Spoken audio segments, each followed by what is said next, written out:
예레미야서 14장 13절에서 22절 말씀 우리 한 목소리를 같이 보겠습니다. 이에 내가 말하되 슬프도소이다 주 여호와여 보시옵소서.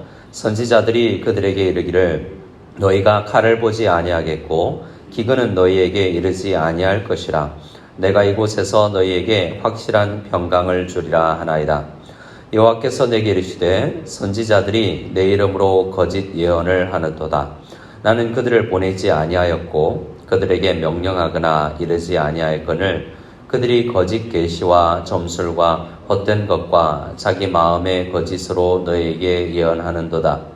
그러므로 내가 보내지 아니하였어도 내 이름으로 예언하여 이르기를 칼과 기근이 이 땅에 이르지 아니하리라 하는 선지자들에 대하여 여호와께서 이와 같이 말씀하셨노라. 그 선지자들은 칼과 기근에 멸망할 것이요 그들은 예언을 받은 백성은 기근과 칼로 말미암아 예루살렘 거리에 던짐을 당할 것인즉 그들을 장사할 자가 없을 것이요 그들의 아내와 아들과 딸이 그렇게 되리니 이는 내가 그들의 악을 그 위에 부음이니라. 너는 이 말로 그들에게 이르라. 내 눈이 밤낮으로 그치지 아니하고 눈물을 흘리니 이는 처녀딸 내 백성이 큰 파멸 중한 상처로 말미암아 망함이니라.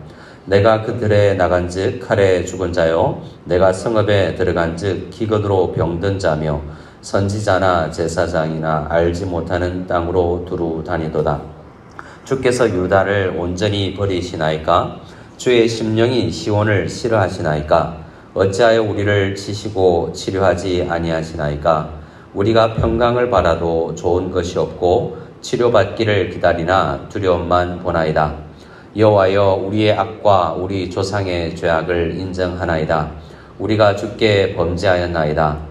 주의 이름을 위하여 우리를 미워하지 마옵소서. 주의 영광의 보좌를 욕되게 마옵소서. 주께서 우리와 세우신 언약을 기억하시고 패하지 마옵소서. 이방인의 우상 가운데 능히 비를 내리게 할 자가 있나이까? 하늘이 능히 소나기를 내릴 수 있으리까? 우리 하나님 여호와여 그리하는 자는 주가 아니시나이까? 그러므로 우리가 주를 앙망하옵는 것은 주께서 이 모든 것을 만드셨음이니라 하니라. 아멘. 예레미야는 눈물의 선지자로 알려져 있죠. 오늘도 13절 말씀에는 내가 말하되 슬프도소이다 주 여호와여 보시옵소서라고 이야기하면서 슬퍼하며 눈물을 흘리고 있습니다. 근데 이 눈물은 17절에 하나님의 눈물을 알고 흘리는 눈물이죠. 너는 이 말로 그들에게 이르라. 내 눈이 밤낮으로 그치지 아니하고 눈물을 흘리리니 라고 이야기합니다. 하나님께서 먼저 슬퍼하셨고 그 슬퍼하는 하나님의 마음과 그 시선을 깨닫고 예레미야도 함께 처녀딸과 같은 이 아름다운 예루살렘 내가 덧입고 띠를 두르며 자랑하고 다니고 싶었던 내 딸, 내 백성이 곁길로 나아가니 하나님이 눈물을 흘리고 그 눈물을 보고 예레미야 선지자도 눈물을 흘리는 것입니다. 그런데 오늘 말씀은 거짓 선지자들에 대한 이야기가 13절에서 16절에 나와 있는데요. 그렇게 이 예루살렘 백성들, 남유다 백성들, 하나님의 백성들을 마음을 굳게 하고 곁길로 나아가게 하고 실상을 느끼지 못하게 만든 것이 이 선지자들의 잘못된 가르침이었기 때문에 그렇습니다. 예레미야 선지자는 언약에 의거하여서 하나님의 말씀을 받아서 기근이 왔다라고 이야기하지만 선지자들은 어떻게 이야기합니까? 13절에 이 중반 이후에 선지자들이 그들에게 이르기를 너희가 칼을 보지 아니하겠고 기근은 너희에게 이르지 아니할 것이라. 내가 이곳에서 너에게 확실한 평강을 주리라 라고 흔히 우리가 이 시대에 이야기하는 이 번영복음, 잘 될 거야, 잘 되는 나, 무조건 하나님 우리를 사랑하신다라는 그러한 복음의 한 편만 전한 것입니다. 근데 하나님의 진심을 잃지 못한 마음인 것이죠. 그리고 하나님께서는 말씀하십니다. 14절에 예레미야야 네가 그런 선지자 때문에 슬프니 그들 때문에 나도 아프다라고 이야기를 하면서 그들은 내 이름으로 거짓 예언을 한다라고 말씀을 하십니다. 그리고는 두 번이나 14절이나 15절에 내 이름으로 내가 보내지 아니하였다라고 말씀하죠. 그러니까 이 선지자들은 한때 하나님께서 쓰셨던 사람들일 수 있습니다. 하지만 지금은 하나님의 음성에 귀 기울이지 아니하고 하나님의 뜻과는 상관없이 백성들이 듣기 좋은 말을 하는 것입니다. 전하는 사람이나 받는 사람이나 좋은 말, 듣기 좋은 말, 복된 말을 하면 좋죠. 잘 될 겁니다. 괜찮습니다. 이런 말은 하기도 편하고 듣기도 좋습니다. 하지만 하나님의 마음을 곧대로 전해야 되는 것이 사역자들의, 선지자들의 임무이기 때문에 때로는 이 예레미야처럼 정말 백성들이 듣지 않아도 정말 얼굴을 굳게 하고 말씀이 튕겨서 나와도 전해야만 되는 사명이 있는 것이 또한 말씀 사역자들인 것이죠. 하지만 거짓 예언자들은, 선지자들은 계속합니다. 그래서 하나님께서 뭐라고 말씀하시냐면 15절 하반절에 이 중반절 이후에 선지자들에 대하여 여호와께서 이와 같이 말씀하셨노라.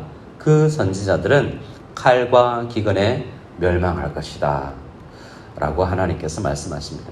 그들이 칼과 기근이 없다라고 외쳤는데 오히려 그 칼과 기근은 있었고 있을 것이고 그것에 선지자들도 망할 것이다 라고 이야기하고요. 16절에 그들의 예언을 받은 백성들도 함께 망한다 라고 이야기를 하는 것입니다. 그러나 오늘 말씀은 말씀이 얼마나 바로 전해져야 되며 말씀이 우리를 죽이고 살리고 하는 것이구나 라는 것을 오늘 이야기하는 것입니다. 사실 모든 성경이 그렇고 예레미야서 전체가 이렇게 문제는 백성의 마음이고 그 마음이 굳어서 그들의 마음대로 하나님의 마음을 떠나 있는데 그들의 마음을 돌이키는 말씀이 없으니 돌이키지 못하는 것이기 때문에 말씀만이 살 길이다 라고 이야기를 합니다. 그래서 17절에 너는 이 말로 그들에게 이르라 라고 이야기합니다. 기회가 또 주어지는 것입니다. 거짓 선지자들이나 또 이 거짓 선지자들의 말씀을 들은 백성들이 죽을 것이다 라고 망할 것이다 라고 이야기하지만 이렇게 말씀하는 것은 또 돌이키기를 원하는 것이죠. 내 눈이 밤낮으로 그치지 아니하고 눈물을 흘리니 하나님의 눈물입니다. 이는 처녀딸 내 백성이 큰 파멸 중한 상처로 말미암아 망함이라 라고 이야기합니다.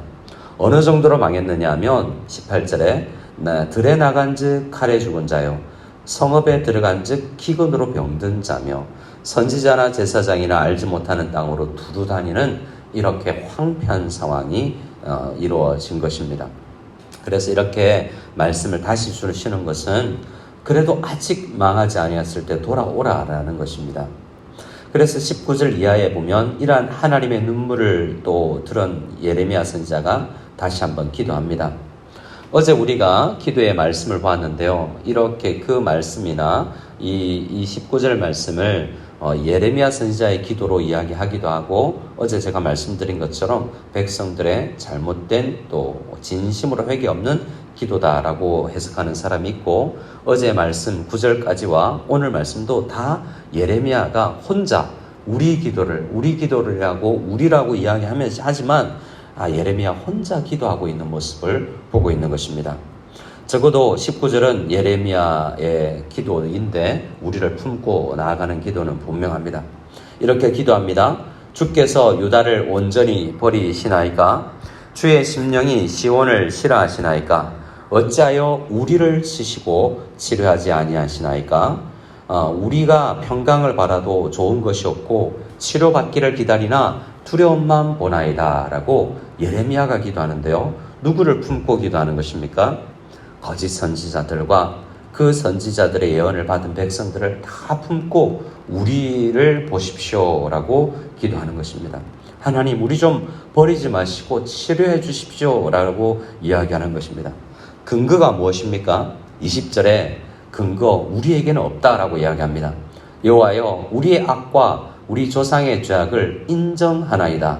우리가 주께 범죄하였나이다 라고 이야기하면서 우리에게는 용서받을 근거가 하나도 없습니다 라고 이야기합니다.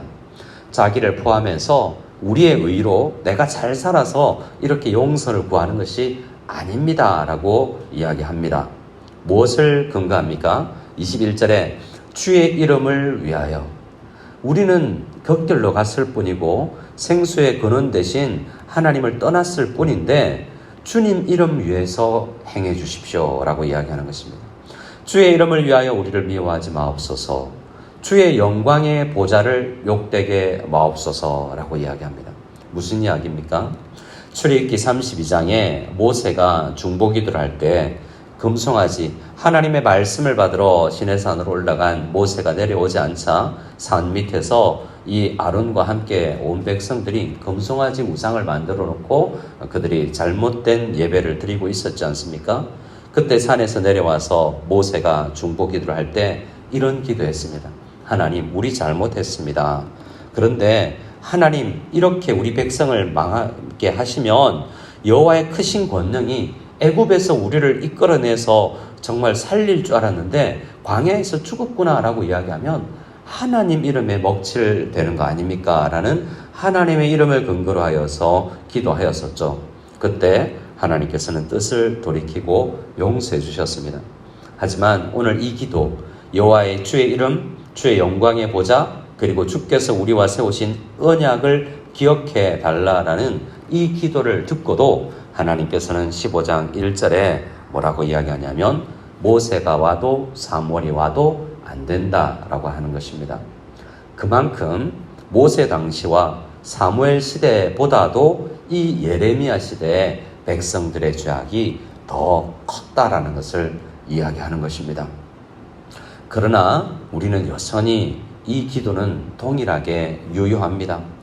여전히 우리는 죄인입니다 라는 고백은 해야 하고, 우리의 근거는 우리 열심히 했으니까 우리 좀 용서해 주십시오가 아니라 하나님의 이름과 하나님의 영광의 보좌와 하나님께서 우리와 세우신 언약, 우리는 깨트리지만 하나님은 신실하신 분이니 주님 패하지 마시고 지켜주시기를 간절히 소원합니다 라는 이 기도가 예레미야 혼자의 기도가 아니라 여러 이 거짓 선지자들이 회개하고 많은 백성들이 회개해서 함께 하나님 앞에 자복하며 회개하며 나아갈 때 하나님께서는 우리에게 은혜를 베푸실 것이다 라는 것을 믿고 나아가야 됩니다.